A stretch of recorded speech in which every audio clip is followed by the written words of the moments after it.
மைவி3 ads பற்றின ஒரு புது அப்டேட் தாங்க பார்க்க போகிறோம். இது வந்து பார்த்தீங்க அப்படின்னா மைவி3 ஆட்ஸ் பற்றின ஒரு ரிவ்யூ வீடியோ தான். மைவி3 ஆட்ஸில் நெக்ஸ்ட் அப்டேட் ஏதாச்சும் வந்திருக்கா, அதை பற்றின தகவல் ஏதாச்சும் வந்திருக்கா, ஸோ அதை தான் இந்த வீடியோவில் தெளிவாக நம்ம பார்க்க போகிறோம். இப்போ ஒரு மகிழ்ச்சியான செய்தி கிடைச்சிருக்கு அப்படின்னே சொல்லலாம். அது என்ன அப்படிங்கிறதையும் தெளிவாக நம்ம இந்த வீடியோவில் பார்க்க போகிறோம். கடந்த 9ஆம் தேதி பார்த்தீங்க அப்படின்னா நியூஸ் பேப்பரில் ஒரு நியூஸ் வந்திருக்குங்க. அதாவது ஒரு மோசடி வழக்கில் சிறிய தொகைக்காக வங்கி கணக்கை ஒட்டுமொத்தமாக மூடக்கூடாது, போலீஸாருக்கு ஹைகோர்ட் உத்தரவு அப்படின்னு சொல்லிட்டு ஒரு ஹெட்லைன் போட்டு ஒரு நியூஸ் வந்திருக்குங்க. இதை எத்தனை பேர் நீங்கள் பார்த்துருக்கீங்க அப்படிங்கிறது தெரியல. அந்த நியூஸ் பார்க்கும்போது அது நம்ம மைவி3யோட தொடர்புடைய மாதிரி இருக்கு. இந்த நியூஸ் மைவி3க்கும் கண்டிப்பாக ஒரு நல்ல முன்னேற்றத்தை கொடுக்கும் அப்படிங்கிற மாதிரி இந்த நியூஸ் இருக்கு. முதல்ல இந்த நியூஸை பற்றி நம்ம பார்க்கலாம். நெக்ஸ்ட் மைவி3 ஆட்ஸோட அப்டேட் பற்றியும் பார்த்துடலாம். பிகாஸ் இந்த நியூஸ்க்கும் மைவி3 ஆட்ஸ்க்கும் ஒரு கனெக்ஷன் இருக்கு அப்படின்னே சொல்லலாம். டெல்லியை தலைமை இடமாக கொண்டுதான் விமார்ட் ரீட்டைல் லிமிடெட் அப்படிங்கிற ஒரு நிறுவனம் செயல்பட்டு வந்துட்டு இருக்கு. கொஞ்சம் நாளுக்கு முன்னாடி சைபர் கிரைம் இவங்களுடைய வங்கி கணக்கை முடக்கம் பண்ணிட்டாங்க அப்படின்னு ஒரு நியூஸ் சொல்லப்படுது. அது சட்டவிரோதமானது அப்படின்னு சொல்லிட்டு அவங்க ஹைகோர்ட்ல வழக்கு தொடர்ந்திருக்காங்க. இந்த வழக்கு நீதிபதி நிர்மல் குமார் முன்னாடி விசாரணைக்கும் வந்திருக்கு. அப்ப பாத்தீங்க அப்படின்னா மனுதாரர் தரப்புல வாதாடி இருக்காங்க. என்ன வாதாடி இருக்காங்க அப்படின்னா, வாடிக்கையாளர்களிடமிருந்து ஆன்லைன் பண பரிவர்த்தனை பெறுவதற்கு என்று வங்கியில தனியா ஒரு கணக்கு வச்சிருந்தோம். அதுல 75 கோடிக்கு மேல உள்ளது. அந்த கணக்கு முன்னறிவிப்பு எதுவும் இல்லாம போலீசார் முடக்கி உள்ளனர். ஏதாவது முறைகேடு பணம் வந்ததா புகார் இருந்துச்சு அப்படின்னா புலன் விசாரணைக்கு ஒத்துழைப்பு கொடுப்பதாக கூறியும் முடக்கத்தை போலீசார் நீக்கவில்லை அப்படிங்கிறது வாதிட்டு இருக்காங்க. போலீஸ் தரப்புல என்ன சொல்லியிருக்காங்க அப்படின்னா, மணிமாறன் என்பவரோட ஆன்லைன் வர்த்தகத்துல 1.48 கோடி இழந்துள்ளார். இது குறித்து அவர் மோசடி புகார் ஒன்று கொடுத்திருக்காரு. அது குறித்து மேற்கொண்ட விசாரணையில தான் 1194 மனுதாரரோட அக்கௌண்ட்டுக்கு வந்திருக்கு. அது மட்டும் இல்லாம மத்திய அரசின் தேசிய சைபர் கிரைம் இணையதளத்துல மனுதாரர் வங்கி கணக்குக்கு எதிராக 172 புகார்கள் கொடுக்கப்பட்டுள்ளது. இதுல நம்ம கவனிக்க வேண்டிய விஷயம் என்ன அப்படின்னா, 172 புகார்கள் கொடுக்கப்பட்டிருக்கு. அதனால வங்கி கணக்கு முடக்கம் செய்யப்பட்டிருக்கு.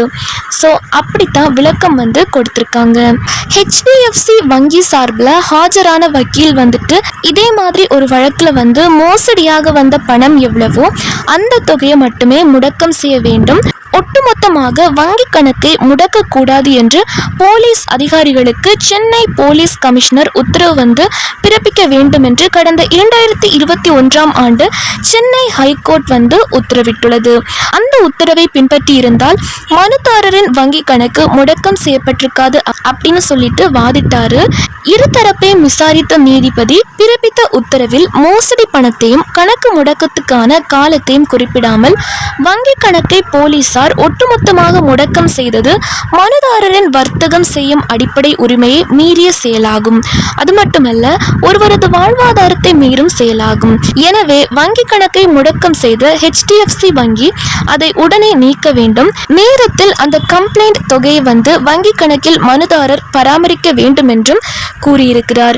மேலும் ஒரு வங்கி கணக்குல சந்தேகப்படும்படி ஏதாவது மோசடி பணம் வந்ததா தெரிய வந்தால் அந்த தொகையை மட்டுமே முடக்கம் செய்ய வேண்டும். மாறாக சிறிய தொகைக்காக ஒட்டுமொத்த வங்கி கணக்கையும் முடக்கம் செய்யக்கூடாது என்று கூறியுள்ளார். இந்த நிறுவனத்தோட தீர்ப்பு நம்ம நிறுவனத்தோட எப்படி ஒத்து போகுது அப்படிங்கிறத இப்ப நான் உங்களுக்கு சொல்றேன். இதுல இருந்து ஒரு 3 பாயிண்ட் நம்மளால புரிஞ்சுக்க முடியும். அது என்ன அப்படிங்கிறதையும் இப்ப நான் உங்களுக்கு சொல்றேன். அண்ட் உங்களுக்கு இதுல இருந்து ஏதாச்சும் புரிய வந்துச்சு அப்படின்னா கமெண்ட் செக்ஷன்ல உங்களுடைய கருத்துக்களையும் தாராளமா சொல்லுங்க. முதல் பாயிண்டா பார்த்தீங்க அப்படின்னா, அந்த கம்பெனிக்கு எதிராக 172 கம்ப்ளைண்ட் மட்டும்தான் வந்திருக்கு. ஆனால் மைவி3 ஆட்ஸ் கம்பெனிக்கு எதிராக கம்பெனி அக்கௌண்ட் முடக்கம் பண்ணும்போது வெறும் 2 கம்ப்ளைண்ட் மட்டும்தான் இருந்துச்சு. அதுவும் அவங்க முழு தொகையும் எடுத்திருக்காம இருக்காது. ஏன் அப்படின்னா அவங்க மைவி3 ஆட்ஸ் கம்பெனிக்கு ஆதரவாக பேசி வீடியோவும் போட்டிருந்தாங்க. ஸோ அப்படி பேசி அந்த வீடியோ போட்டிருக்காங்க அப்படின்னா கண்டிப்பாக கொஞ்ச நாள் அந்த நிறுவனத்தில் சேர்ந்திருந்தா மட்டும்தான் அப்படி பேச முடியும். எப்படியும் அந்த நிறுவனத்தில் சேர்ந்து கொஞ்சம் நாள் ஆனதுக்கு அப்புறம் தான் அந்த வீடியோவும் அவங்க வெளியிட்டிருப்பாங்க. அண்ட் அவங்க பாதி அமௌண்ட் எடுத்திருக்கிறதுக்கும் வாய்ப்புகள் இருக்கு அப்படின்னு சொல்லப்படுது. அது பேலன்ஸ் அமௌண்ட் மட்டும்தான் பிடிச்சு வச்சிருந்திருக்கணும். ஆனா மைவி3 ஆட்ஸ் நிறுவனத்தையே முடக்கி இருக்காங்க. இதற்கு நீதிபதி நல்ல நீதி வழங்குவார் அப்படின்னு நம்ம எல்லாருமே கண்டிப்பா எதிர்பார்க்கலாம். இரண்டாவது பாயிண்டா பாத்தீங்க அப்படின்னா வியாபாரம் செய்யும் உரிமையை தடுக்கிறது அப்படின்னு சொல்லியிருக்காங்க. ஸோ மைவி3 ஆட்ஸ் கம்பெனி அப்படின்னு எடுத்துட்டோம்னா அந்த கம்பெனி அக்கௌண்ட்ல இருந்த 118 கோடியை மட்டும் முடக்கம் பண்ணல, அந்த அக்கௌண்ட்ல இருந்த 550 கோடி ரூபாய் பொருட்களையும் அவங்க முடக்கம் செஞ்சிருக்காங்க. ஸோ அவங்க பொருட்கள் அனைத்துமே தரமான பொருட்கள் இன்னைக்கும் பல பேருக்கும் கிடைக்காதா அப்படின்னு ஏங்கிட்டும் இருக்காங்க. அந்த அளவுக்கு தரமான பொருட்கள் அப்படின்னும் சொல்லப்படுது. அப்படிப்பட்ட தரமான பொருட்களை முடக்கம் செய்ததுனால இன்னைக்கு எல்லாமே காலாவதி ஆயிருக்கும். இப்போ சமீபத்துல கூட ஒரு தீர்ப்பு வந்துச்சு. ஒரு இருமல் மருந்து குழந்தைகளுக்கு கேடு விளைவிக்கும் அப்படின்னு ஆதாரபூர்வமா நிரூபிச்சதுக்கு அப்புறமும் அவங்க கோடிக்கணக்கில் பொருள் நாசமாகிவிடும், இதை வித்துக்கிற உரிமையை மட்டும் கொடுங்க அப்படின்னு சொல்லிட்டு கோர்ட்ல போய் வாங்கியிருக்காங்க.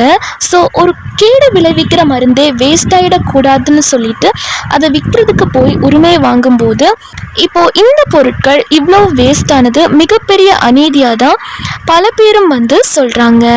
வியாபாரம் செய்கிற உரிமையை பறிக்கிறது அவங்களுடைய வாழ்வாதாரத்தை பறிக்கிறதுக்கு சமம் அப்படின்னு சொல்லியிருக்காங்க. ஸோ மைவி3 ஆட்ஸ் நிறுவனத்தை முடக்கினது ஒருவருடைய வாழ்வாதாரம் கிடையாது, பல லட்சம் மக்களுடைய வாழ்வாதாரத்தை பறிச்சிருக்கு அப்படிங்கிற மாதிரியும் பல தரப்பினரும் சொல்லிக்கிறாங்க. இது மக்களுக்கு இழைக்கப்பட்ட மிகப்பெரிய அநீதி அப்படின்னு சொல்றாங்க.